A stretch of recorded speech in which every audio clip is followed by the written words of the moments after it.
I describe myself as a curious rebel. People couldn't put me in a box. Like, here's this engineer who opened up a gym, then wrote a book, then started making documentaries, and now is talking about trauma. I'm curious about everything, and in my curiosity, I also want to challenge everything. 2019, I just wrote a short book about my life, but giving insight to how people can improve theirs, because I think I improved it through this concept of transformation. Transformation for me means shift in perspective. Just being curious about something outside of our norm allows us to step outside of our ego that tells us we know everything. I believe that's where most of our curiosity and creativity comes from.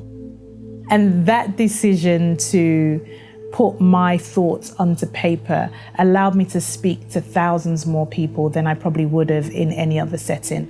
I started to build my own voice, my own messaging.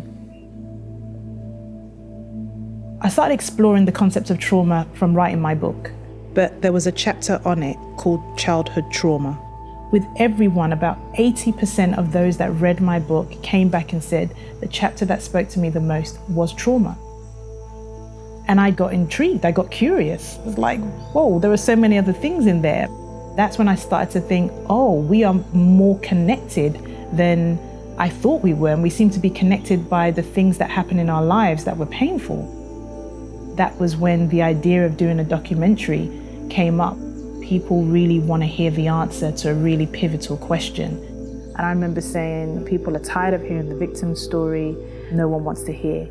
Let's go with the questions that nobody thinks or talks about. And the question just came up. Do people choose their trauma?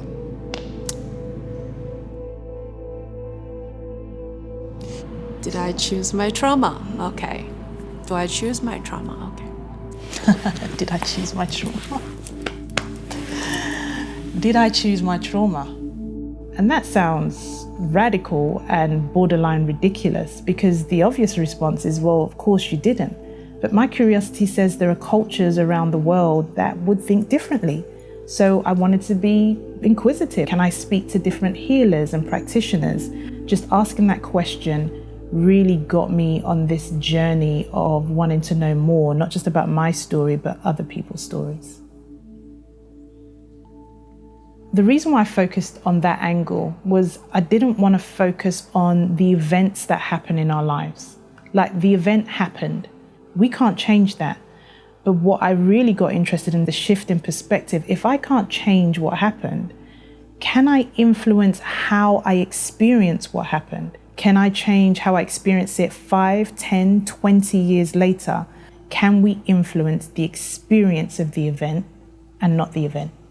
When I think of the trauma I experienced as a child, when I found out that the uncle who had abused his power with me was looking after someone else, that was really stark for me. We shine a light because even though we think we're protecting ourselves by keeping it in the dark, it's going to come back up. I heard this statement, which is the things we are not talking about on purpose are the things that define us.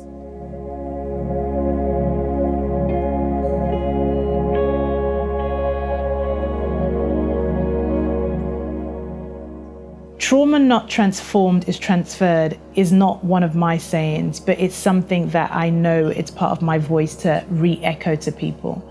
The theory is that if we don't even acknowledge it, in some capacity it could be transferred, and it could be transferred in different ways. For some people, they transfer it by doing exactly what was done to them to someone else. When you start looking at it and trying to heal that trauma and really finding a balance for what's right for you, you can start to transform it. For me, transforming it is saying I acknowledge what happened.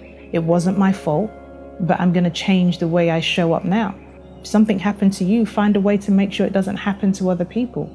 So I find that statement really powerful for us to make a choice. And the world is not so binary, but it's a choice we can make in the absence of nothing else. I want to be the leader that is vulnerable in sharing her story. But what does it look like? What's my contribution in that? I'd always labeled myself as being a newbie into documentary making and only just accepted the title of being a filmmaker because I appreciate the craft and the years people need to put in.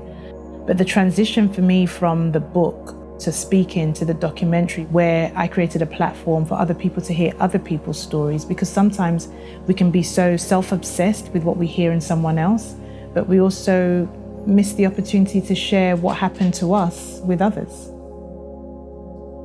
The plan is to make documentaries where I go around the world to be able to share a perspective with the rest of the world on how different cultures experience different traumatic events, but most importantly, how they work through it and transform it.